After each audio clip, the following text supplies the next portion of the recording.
The NBA has a serious problem.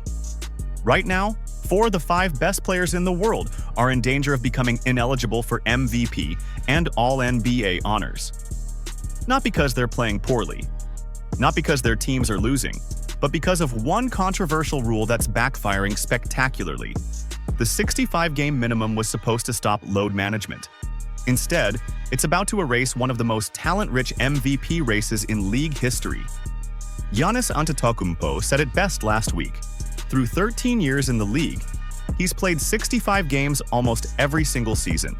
But this year, with just 3 games of margin for error left, even he's questioning the rule. And when he joked that only Gilgeous-Alexander will be eligible for awards by the end of the season, it hit way too close to home. Let's break down exactly what's at stake for 5 superstars who are about to lose everything. Number 5. Stephen Curry. At 36 years old, the 4-time champion has already missed 10 games this season. That gives him only 7 more games he can afford to sit out. 7 games across 42 remaining contests. That's roughly 1 absence every 6 games for a player dealing with the normal wear and tear of being a 16-year veteran. Curry's been dealing with a left quad injury that already cost him 5 straight games in December. And here's the thing about injuries at this age.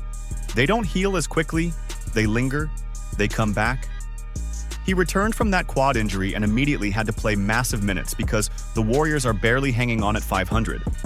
The margin for error is impossibly thin. If Curry misses out on All-NBA this season, it would mark only the 2nd time since 2013 that he's been left off the ballot. The first was in 2020 when he played just 5 games. But this time wouldn't be because of performance.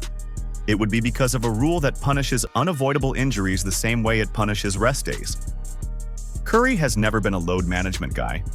He plays through pain constantly, and now he's being threatened with the same penalty that was designed for players who sit out healthy. Number 4. LeBron James. This one's even more brutal. LeBron has already missed 17 games this season. That means he can miss exactly 0 more games for the rest of the year. 0. At 41 years old, dealing with foot arthritis and sciatica pain, LeBron James cannot afford a single absence if he wants to keep his 21-year All-NBA streak alive. Think about that for a second. 21 consecutive years of All-NBA selections. That's longer than most players' entire careers. And it could all end because of a bad back. LeBron's been managing these injuries all season. His coach, J.J. Redick, has openly said they're trying to get him to a point where he can play back-to-backs, but his body just isn't there anymore. And why would it be? He's played more NBA minutes than anyone in history. He's carried teams to the finals for 2 decades. His body has earned some grace. But the 65-game rule doesn't care about context. It doesn't care that LeBron's missed games have been entirely due to legitimate injuries. It treats a 41-year-old legend with arthritis the same way it would treat a 25-year-old taking a rest day. And now he's 1 twisted ankle away from seeing his historic All-NBA streak end. Not because he stopped being elite, but because he turned 41. Number 3. Victor Wembanyama. Here's where the rule gets truly insane.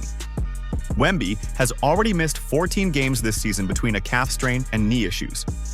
He can only miss 4 more games. But this isn't just about awards. This is about $55 million. Under the Rose Rule, if Wembanyama makes an All-NBA team or wins Defensive Player of the Year, his rookie extension jumps from 25% of the salary cap to 30%. That's a $55 million difference. And right now, that money is on the line because of 4 games. 4 absences over the next 42 contests stand between Wemby and generational wealth.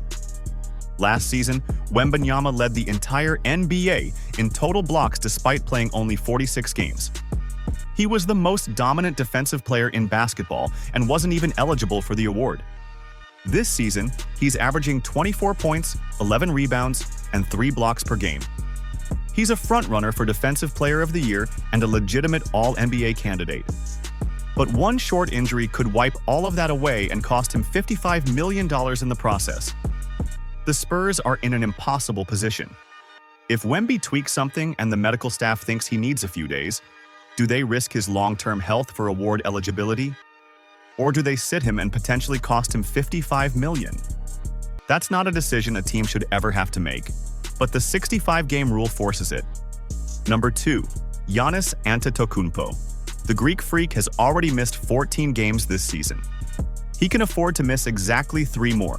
For a player who attacks the rim with reckless abandon and plays 35 minutes a night, 3 games of cushion is terrifying. Giannis is averaging 29 points, 10 rebounds, and 5.7 assists while shooting 65% from the field. He's having an MVP-caliber season, but none of that matters if he hits 18 missed games. And here's what makes Giannis' situation so frustrating. He's been one of the most durable superstars in the NBA. Through 13 seasons, he's only fallen below 65 games once. But this year, dealing with legitimate calf injuries and knee issues, he's already used up 14 of his 17 allowed absences. One bad landing away from losing his 9-year All-NBA first-team streak. Giannis himself admitted he used to support the rule. When he was younger and healthy, it benefited him. But now, as he gets older and injuries become unavoidable, he's calling for it to be removed. He pointed out the absurdity of the situation. Jokic won't make it. LeBron won't make it. Wemby might not make it. The only guy guaranteed to be eligible is Gilgeous-Alexander. And while Shai is incredible, an MVP race decided by attrition rather than talent is a problem. And number 1, Nikola Jokic.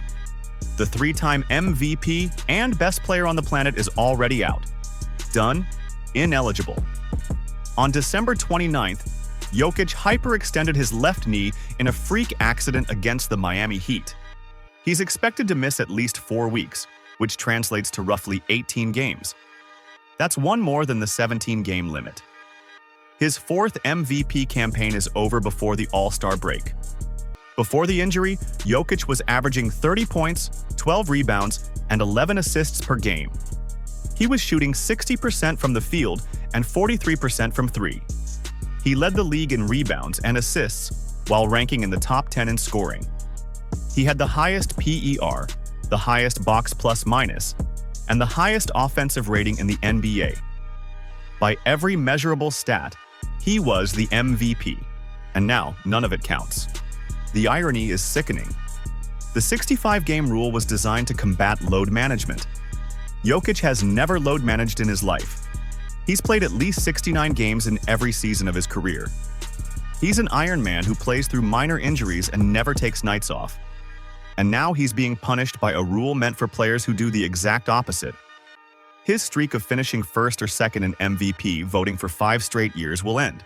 Not because he got worse, not because someone played better, but because of a hyperextended knee.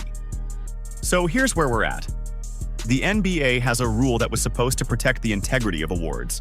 Instead, it's threatening to hand the MVP to Shai Gilgeous-Alexander by default. Not because Shai isn't incredible. He is. He's averaging 32 points per game and leading the best team in the league. But he's winning because everyone else got hurt. That's not how greatness should be decided. 4 of the 5 best players in the world are in legitimate danger of missing the cutoff. And the one guy who's safe only stayed healthy by luck.